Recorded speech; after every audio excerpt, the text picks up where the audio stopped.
I just see them in front of me right there. 1, 2, 3, 4, 5, 6, 7, 8. There might be a dozen. Crazy. They're not salmon, those are steelhead. I put my frickin' bet my house on it.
Alright, I went up the river, a different tributary actually, a little ways, a couple hundred yards. You can still hear the fairly busy logging road below, so it shouldn't be too annoying. And I got the camera up as high as it'll reach so it can see behind me into the forest. Right? I'm just leaning up against a log jam. Funny, when I was casting, trying to those steelhead on video, I thought I saw something on the bottom. So I tied a rock onto my line. I kept casting it down and looping it around, and I finally caught it. Got a brand new pair of sunglasses from the bottom of the river. And they fit. Now, listen up. I don't think the mosquitoes are too bad. I can smell some forest fire smoke down by Nit Nat, where I made that video a week ago. Another man-made fire, another man-lit fire. No, it wasn't global warming. Now, listen to this. I don't know what this is about. Sounds I've never heard before in the woods is the title of this email. Hi Steve, thank you very much for the work you're doing. I've been watching your channel for more than a year. First time I stumbled upon it, I thought, wow, this guy's crazy. But the more I watched, the more I realized you're very passionate about the subject you are relaying. Keep it up. Your views, politically, socially, and otherwise, mirror mine. I've referred your channel to many of my friends and family. My name is Mike, you can use it. My surname is unimportant. I will say I share it with a state forest in Pennsylvania where I live. I'm 58, I love the outdoors. I fish, hunt, hike, camp, and mountain bike. I consider the woods my church, year-round. I spent many hours in the woods here in PA and never once have felt uneasy. Never once have I heard or seen anything that I would consider weird. That is until recently. Don't get me wrong. I believe there's a high possibility that Sabe exists. Ghosts, UFOs too, but that's a different story. Well, I assure you the Sabe exists, dude. Seen him. Unfortunately. So in 2022, I was looking for a trail I could hike overnight. I'm contemplating several different trails. The Allegheny National Forest is just one area. It has many sightings, and it's a long drive by myself. Yes, I think I'm looking for an encounter. Not sure why yet. A friend's cabin is very close to it, the eastern edge. I wasn't there that night, but I was told of a sound like they had never heard in the woods before. Anyway, I chose the state forest close by to explore, one much closer to my home. My family spent a great deal of time in it when I was young. In fact, my father's mother, that's a loud, empty logging truck. In fact, my father's mother, God rest her soul, is from the Delaware State Forest area. There's a trail there called the Thunder Swamp Trail, a 31-mile loop. This will do the trick. I decided to take the day off, get away from work and society for a day and scout out this trail. I was never on it before. A typical trail in PA, swamps, streams, and lots of rocks. However, the hike was relatively easy. I'm on the trail now for about a mile. I found a grassy area with clumps of small trees. People have camped there by the looks of things. I thought, cool, this is great. I explored it for a while, and I decided that I was going to continue on the trail for maybe a few hundred more yards. Then turn around and head back to the car. As I was walking, I heard what I can only describe as a child playing and laughing. It sounded far away. I thought I was near a house or some family was on the trail ahead of me. I turned around to head back and noticed the sounds were coming from deeper in the woods where I was sure there wasn't any trails. I still blew it off. I was halfway back to my car and I heard the sounds of children again. This time heading towards me on the trail. I expected to pass a family on my way out, but no one ever passed me. I only told a few friends about that. My brother wasn't one of them. A few weeks ago, I asked my brother to go for a hike with me on that same trail. I did not tell him about the last time I was there. I'd forgotten about it, actually. I was in front of my brother, and we planned on 2 miles in and 2 miles back. We had other plans for the afternoon. We got to the area where I'd heard the children before, and I heard them again. My brother said nothing, so I didn't think he heard it. About 100 yards more, I heard what sounded like a woman saying, "Say what?" in front of me. Then a few seconds later, I heard a male voice grunting behind me. I turned around to see my brother staring behind him. I said, "You heard that?" Calmly. He said, "Yeah," calmly. He asked if I heard the female voice in front of us, and I told him what I thought she said and about the children's voices back 100 yards or so. He said he heard that too. Wasn't sure what to make of it. We continued to our 2-mile planned destination. We heard several more sounds I can't explain, and even heard a baby crying. But I'm not going to say. That was a coyote. I never heard that before during the day. I checked our location on a map, and there were no houses within 2 miles of our location. Neither of us felt the urgency to leave the area. We saw nothing. On the way out, we saw or heard nothing. With all the experiences people have, how can anyone say Bigfoot is not real? I've never seen one. I've never seen God either. Steve, keep it up. Keep sharing those voices. One day, good will prevail. Yes, it will, as long as good doesn't quit. Right? As long as good doesn't quit.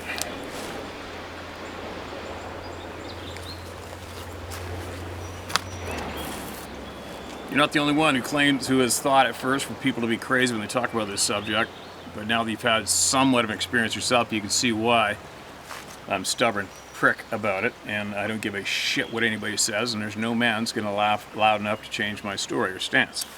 You can't shame people into changing honest truth. You can't. Well, a lot of people can, obviously, in certain groups, but not this group. Seen it, heard it. Not going to change my story, and neither is anybody else in this big club, right? Anyway, man, thanks for sending that email in. Appreciate your kind words and words of support. And you might want to try talking around your community around there more with people who are doing the same things you do. Square up with them, look them square in the eye, don't show any humor flair, and ask them what they know, if they see anything weird, right? Man, the big machinery is busy. I'm gonna go hike up this creek more, all right?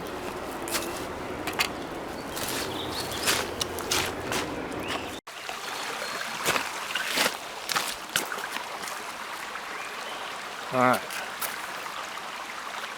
See what we got here. Listen to this. No subject for the title. That means no title. This is the last experience I have to relate to others so far. I've been trying to come to grips with this one for over 20 years. Early spring 2021, me and a buddy were driving to a cache spot we had to pick out. This was in the Reynolds Creek area of the Cowich Game Management Area, C-O-W-I-C-H-E Game Management Area. As we traveled up the power line road, my friend actually yelled, "Bear!" Immediately he exclaimed, "I didn't know they could run on their hind legs only, it's huge." I then seen what he meant. At 75 yards, It appeared to be well over 7 feet tall, and judging by the scrub oak growing in that draw, the speed was amazing. It covered 300 plus yards in mere seconds.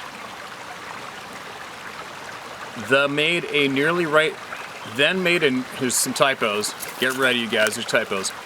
Then made a nearly right angle turn to the right, no slowing down, then disappeared into the forest. Rarely a day goes by, even now, that the whole train of events doesn't play out in my mind. I've asked myself 10,000 times, did I witness the most talented and athletically gifted bear in history, or was this a genuine Bigfoot sighting? I know the answer. I'm no stranger to encounters. My dad even mentioned it that strange shit happens when I camped with them. Hunting was no different. I had several encounters that have been shared here, but only here. But my mind refuses to accept the science and wants me to believe something I already understand. I was not a bear. This creature's locomotion was not in any shape or form bear. Why is this visual experience so very hard to accept? Why does it play out daily in my mind? Why do I question myself continually about this? I spent the majority of my time in the high country. I know what's out there. In Washington, Oregon, Montana, and Wyoming, I am familiar with its wildlife and how they behave. In 20 plus years, I've not been able to draw a conclusion to this episode in my life.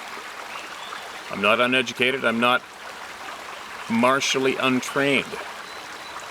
It's like having a tree across the road I'm on and I don't have a big enough saw to remove it. I'm thrilled to be living in the mountains of the Pacific Northwest. Born a free man, you can use my name. Screw people who scoff, Rod Schrader. Somewhere in the mountains of the Pacific Northwest. Welcome to the club, Rod. You know what you saw. You know what you saw, man. Hopefully you listen to the people here, alright? So you can figure it out. Listen to the people. Listen to the people when it comes to figuring out everything, actually. You listen to the people. People that don't want to control you. Alright, what's this? Sharp but sweet. What's this? Market is red. Third time's a charm. Title of this email. Steve, again, thank you for your platform. The portal thing is really starting to grow on me. The singular footprint and the frequent slaps in my cottage with no sightings has me completely baffled. I've experienced deep guttural growls as well as the sounds of coyotes who seem to be being tortured. It's very unsettling. The property is at. You want me to read this out? You're giving me your address. I'm not going to read it out. But it's in Cape Vincent, New York. Maybe you can figure out why the Bigfoot's been hanging around my property. I suspect that it's the fact that most of the properties are seasonal, and my neighbors have easy access to water and food. The deer here grow rather large. They're referred to as mud bay mules. You'll understand when you Google Earth my location. Once again, do not hesitate to use my name because I sincerely do not give a rat's rectum about what people think. Michael Massimo Gaglione. Gaglione, I hope I didn't butcher that, Mike. Threw in my middle name for drama, LOL.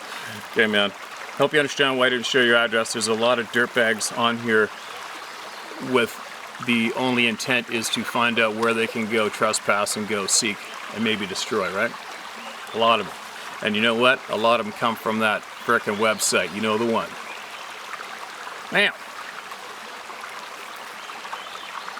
what's this?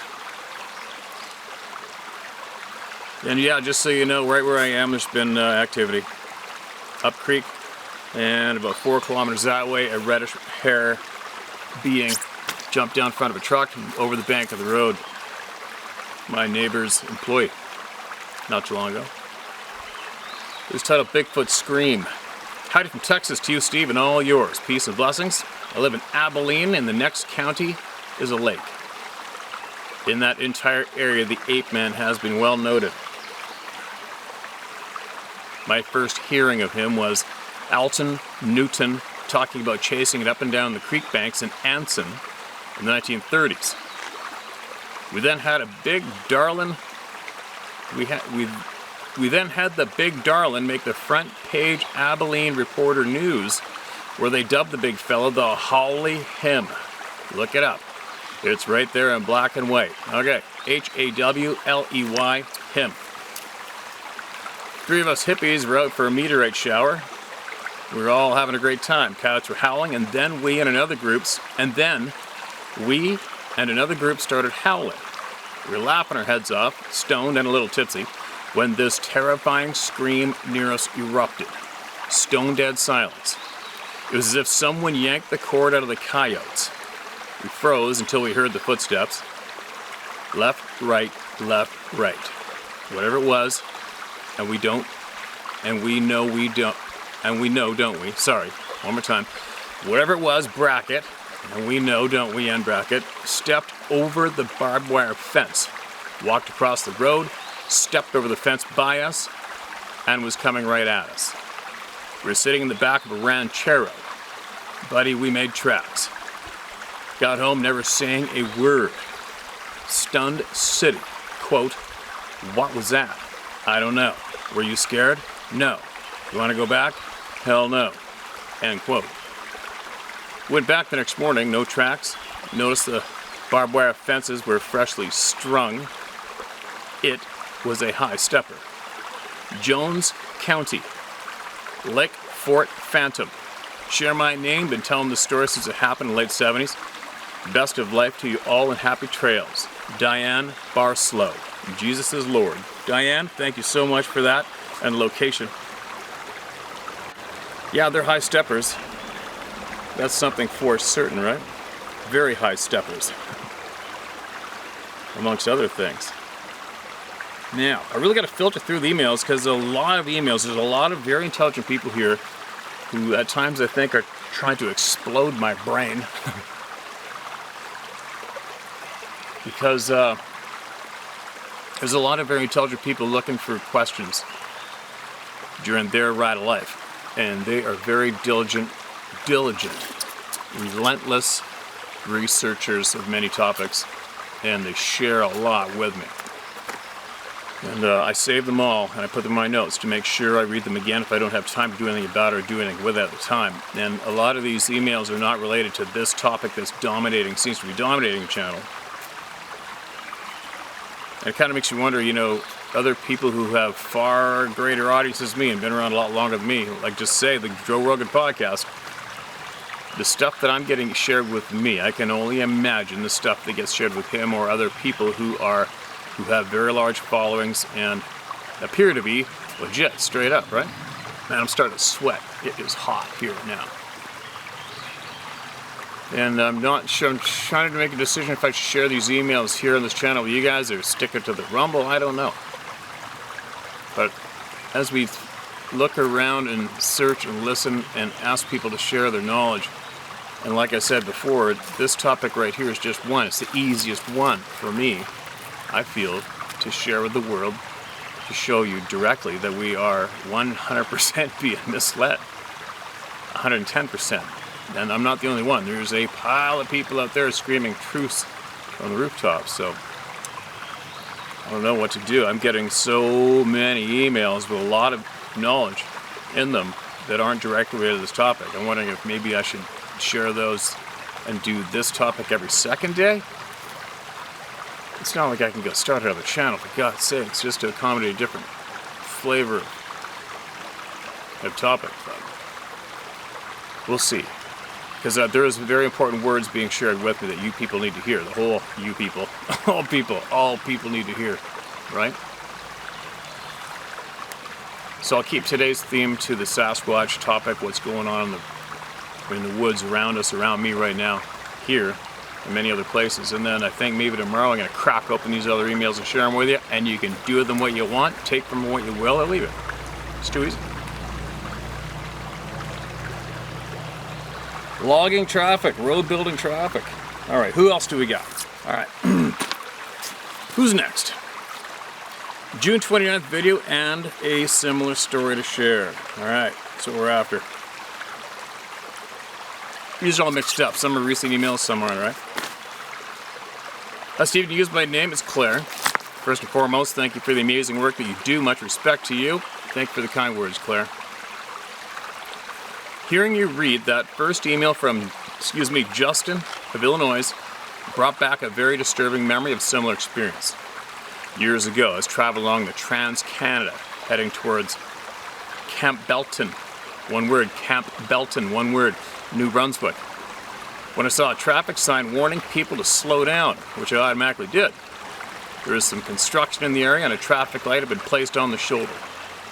I started putting on the brakes long before I reached the line that had been drawn on the pavement, right beside the "Stop Here" sign. What happened next still baffles me. Rolling very slowly, I made my way right behind that white line. Put my foot firmly on the brake and shifted into park. Obviously, my car was not moving.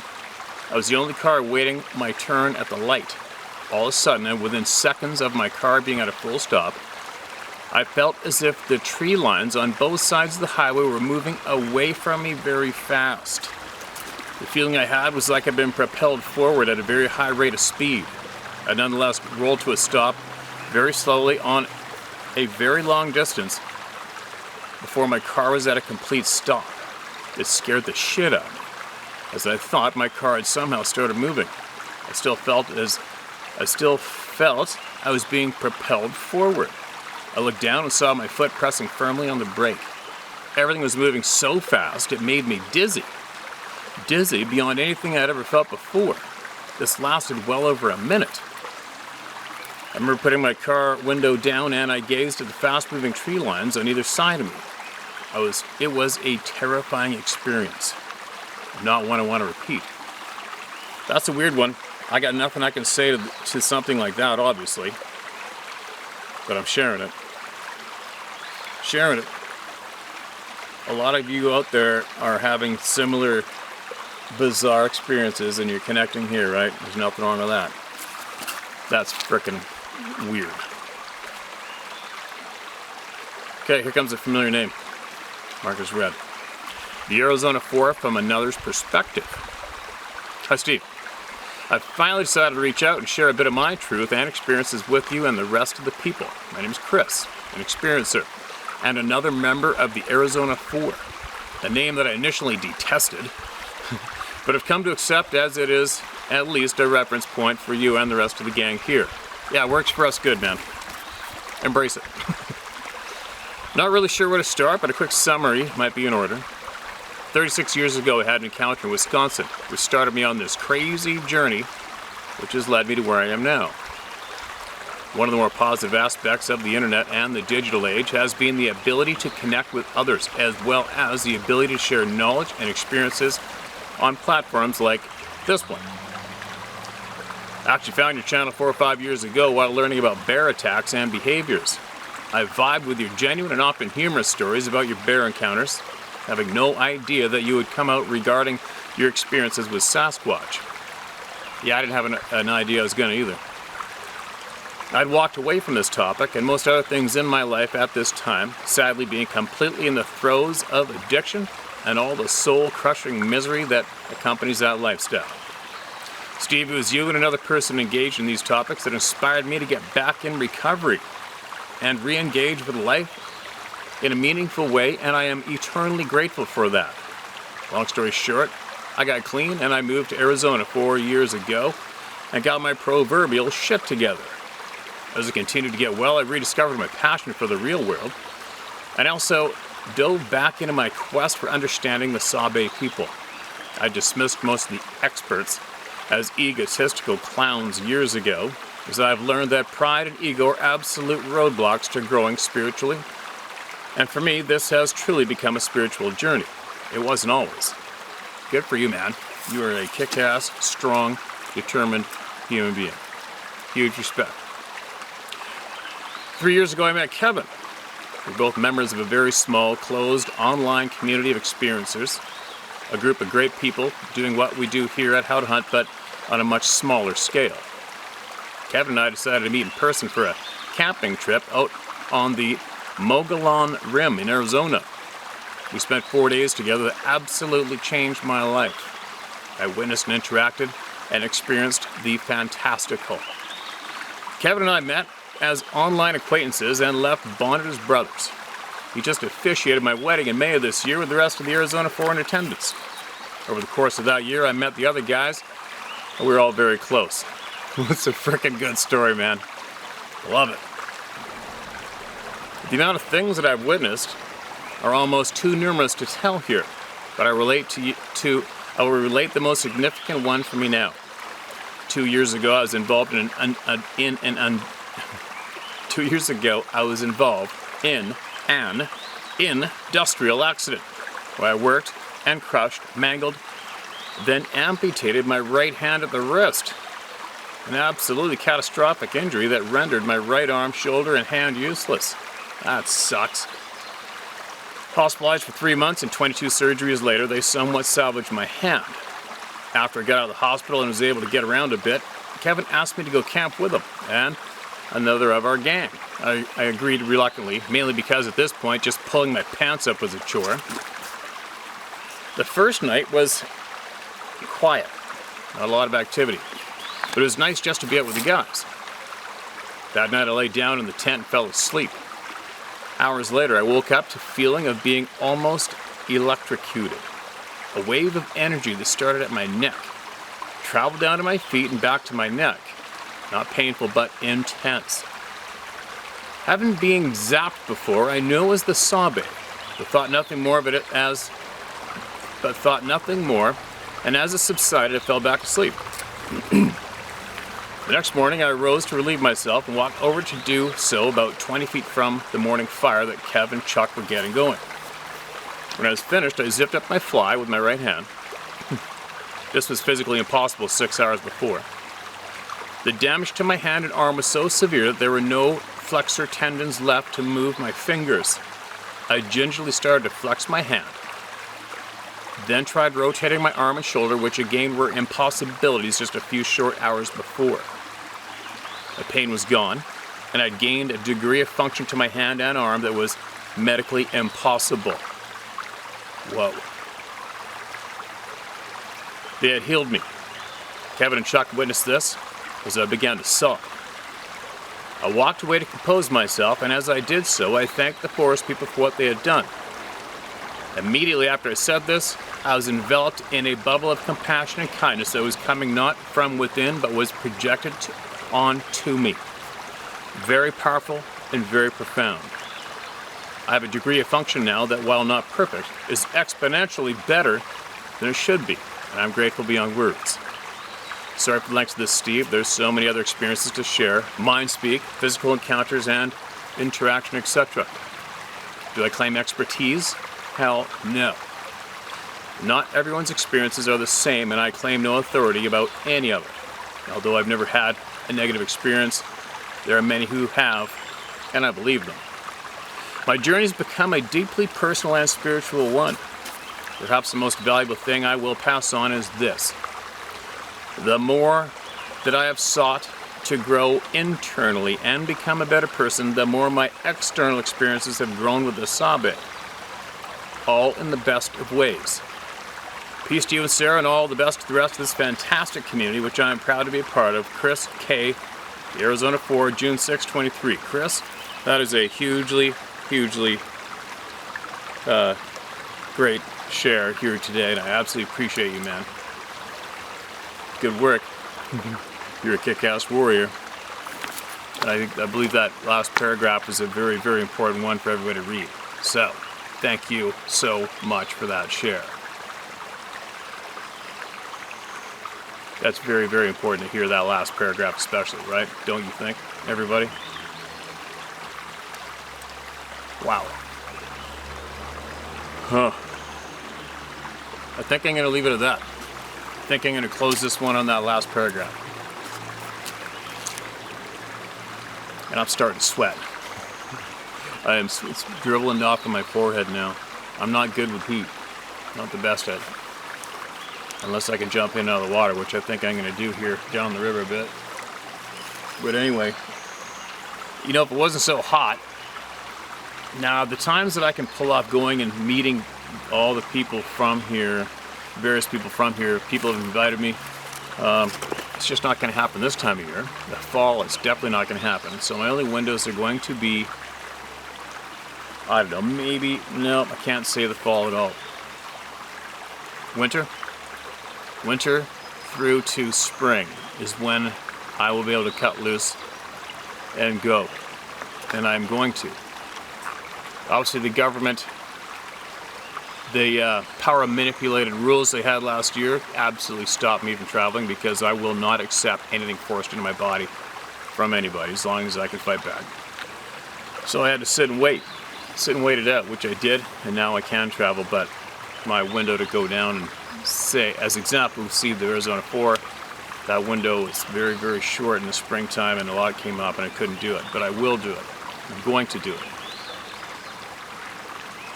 Anyway, share my story at howtohunt.com. Make sure you guys get your experiences, your knowledge shared publicly, alright? This is a good place to do it. There's a lot of good people here. And whatever you share, you get it shared word for word. Unless you're promoting something, then that gets left out. Just, unless I know you, right? Anyway, I'm going to go jump in the water and swim with the fish, and then I'm going to go home. I can't wait to see what I got on the camera. And as a rule, what I try not to do when I'm out in the wilds, especially when I go on the outback trips, I'll have X amount of batteries with me and X amount of a no recharger. And I try to not review video out here and do it when I get home, so I can save that battery power for videoing, not me sitting on the log looking at it like this. So I can't wait to get home to check that out, and if it's there, I'll share it. I'm sure if you guys see anything, some wildlife or anything behind me, I'm sure you're gonna let me know. It's a big, typical Vancouver Island rainforest, deep and dark behind me here. There's a few tracks in the sand. I think maybe an elk track, canine prints, a lot of logging trucks, and it's driving me nuts. I'm gonna get out of here, and I'll be back shortly. Share my story at howtohunt.com.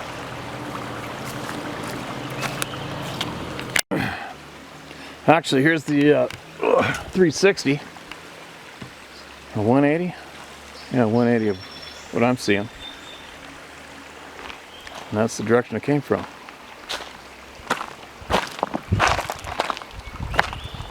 See dust, slight dusty haze in the air up there from the gravel logging road.